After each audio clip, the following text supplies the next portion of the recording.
In pursuing the life of a graph writer, you can experience a lot of things. And unfortunately, a lot of these things are messed up. And anytime that you go outside to hit up, you can end up in jail, you can end up in the hospital, and you can end up in the cemetery. And a lot of people, especially a lot of non-writers, might wonder, what compels us to face these realities, to have these things potentially happen to us and still go outside and do what we do?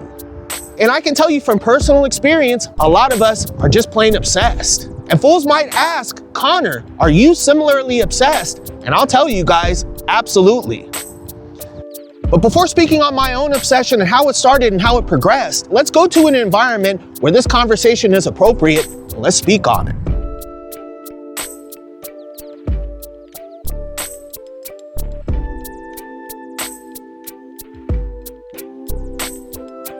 And in my experience, it's easier to become obsessed with graph if you're already an obsessive type of fool in the first place. And anybody who would have met me personally as a little kid would have described me as such. I was the type of fool that got obsessed with anything. If I found anything to be interesting, I wanted to know everything about it all at once, all the time. And as some of you guys know, I didn't have the easiest life coming up as a kid. So it makes sense that I was finding all these different things to love, to become interested in, and especially to distract me and take me away from all the stuff I was enduring. But I can tell you guys, when graph was first presented to me, when the homeboy E stepped to me and let me know everybody was writing, and they wanted me to write too, I wasn't similarly obsessed. I knew people that tagged, I saw graffiti all the time, my house stayed getting tagged up. But up until that point, I didn't have a connection to it. But I had a big time connection to my friends, and if they were down with something like this, I at least wanted to give it a shot. However, if prior to this day, when I gave it a shot, I wasn't super obsessed, I became very much obsessed right after. And that's all because of the process of hitting up. The first time I ever hit up, I pulled up to a wall, just a plain old wall like this one. Obviously, this isn't a super plain old wall. There's some really dope work on this. I really like that roller tag up there from the ABN crew. And I like some of these pieces that you see. But at the end of the day, in the minds of a lot of people, a wall is simply just a wall. That's definitely how I felt. I didn't see any kind of special power in any kind of wall. I mean, good looking out for keeping buildings up, but I never really tripped off the power of walls otherwise. But in hitting up that first time, hitting up 0 PBH, something connected with me on an incredibly profound level. On that day, I was using a shoe polish applicator, and as soon as that thing hit the wall, I got connected to something else. And I got connected and taken to a place where even though I was brand new to this thing, even though I was hitting up for the first time, I fully understood it. What I was doing made absolute sense to me, and there was a connection from that wall to the shoe polish applicator, to my arm, to my heart. And there was just an understanding, there was a peace, and there was a calmness in that moment. Sure, I was breaking the law in public. I was doing this in a very visible place where everybody could see me, and that was pretty much the point of why I was in that spot. But even with those circumstances being what they are, like I said, there was a lot of peace and there was a lot of understanding. And it's like I tapped into my ancestors' memories. I tapped into the memories of all the people that wrote before me, and I was right there with them on that same soul plane, on that same horizontal level where we all exist. All of our energy combines and it all goes into this thing we love. And a lot of times when you hear people talk about their relationships and their history with substances, they talk about chasing that first feeling. And you guys might think it's something similar with graph, where I've been pursuing that first feeling, that first time that I got up, every other time after. And to be honest with you guys, it's not like that. I've felt this every time I've done it since. And from that first moment of hitting up, I was absolutely obsessed after. I'd walk up and down the street, I'd walk up and down Mission Street, up and down Cortland, and I clocked tags every single place I went. I'd file all these names away in my memory, and I'd remember the people who I saw up. I remember the people whose styles I liked. I remember the people who made me feel the opposite, but I kept cataloging and just growing closer and closer to this art form. As I talked about in my video I released a couple of days ago, having all these other people connected me further to this art form too. But I could be out there solo bolo, straight bolo young, walking down the street, catching tags, looking at tags with my mom. And I'd be taken back to this place I just described, beyond all of us, beyond this rational world that we live in, where it all makes sense and is peaceful.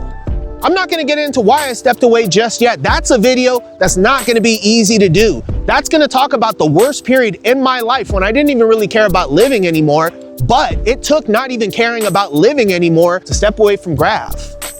But I can also tell you guys, even if I personally was disconnected from Graff, Graffiti was not disconnected from me. And I found that out in the summer of 2024 when I hit a spot here in Asheville called Foundy.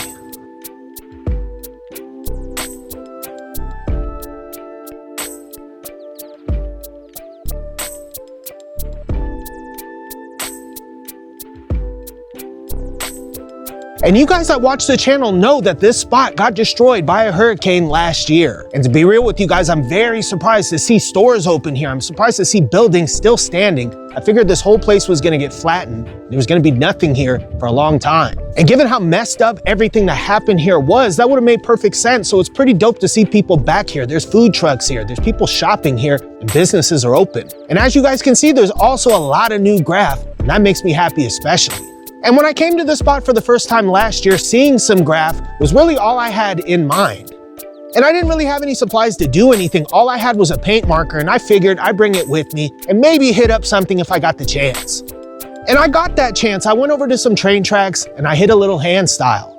And in hitting that hand style, I was instantly taken back to almost 30 years ago. I was taken back to the last time I was in a yard, and I was processing memories, things, feelings I hadn't felt in a really long time. And the simplest way to put it is that I felt like myself. I was me again. After being through so much whack stuff, after distancing myself from a lot of things that I loved, including graffiti, I was me, I was whole, and I was here where I belong. And I say all that to say, if you're the type of fool that becomes obsessed with graffiti, if you become very connected to this thing that we love, that connection remains whether you want it to or not. And there's something about this that makes perfect sense to all of us, and it stays right there in that perfect place, making that perfect sense for as long as you remain. And graffiti has the ability to do something to me that pretty much nothing else does. And that is, when I'm doing graffiti, when I'm hitting up something, or simply when I'm just doing a video like I am now, I'm incredibly focused, I'm incredibly present, there's nothing else that exists. And anybody that's ever been through some whack stuff can understand the power of that. And those of us especially that have PTSD, that have post-traumatic stress disorder, and have CPTSD especially, we're inundated with a lot of whack stuff constantly. A lot of the stuff that we do triggers us, and we find ourselves having to do it anyway. And we process a lot of information all the time. We're processing threats, we're processing our relationships with people especially. We're wondering, is this person cool? Is this person not cool? Were they cool? And did they just turn their back on me? And am I watching that process play out? And when I'm hitting up or shooting one of these videos, none of that is present. It's just me in the moment, in the thing that I love. And since coming to Foundy and hitting up, this obsession, this preoccupation is real in my life once again. And I can tell you guys, even if you're obsessed with Graff, even if you're super obsessed with Graff like I am, you do videos on it a couple of times a week, and it's a big part of your life, you can still find more things to be obsessed about in this art form. And I can tell you that this isn't necessarily the healthiest way to be. And for many of us in this life, our obsession with graffiti brings us a lot of pain. Like I said at the start of this video, anytime that you go outside to hit up, you can end up in jail, in the hospital, or in the cemetery. And the kind of stuff that you don't get to make mistakes on, the kind of stuff that you get to screw up once and you're gone, is the kind of stuff I avoid. But it's the kind of stuff a lot of people find themselves drawn to. And if they see a super tall building, they gotta go in there and they gotta get busy. Naturally, some of the times that they do that, it's not gonna work out for them. And like I said, with some of this stuff, you get to mess it up once and you're gone. But even if you're just staying on the street level, even if you're just catching tags and putting up stickers, you can still get caught up.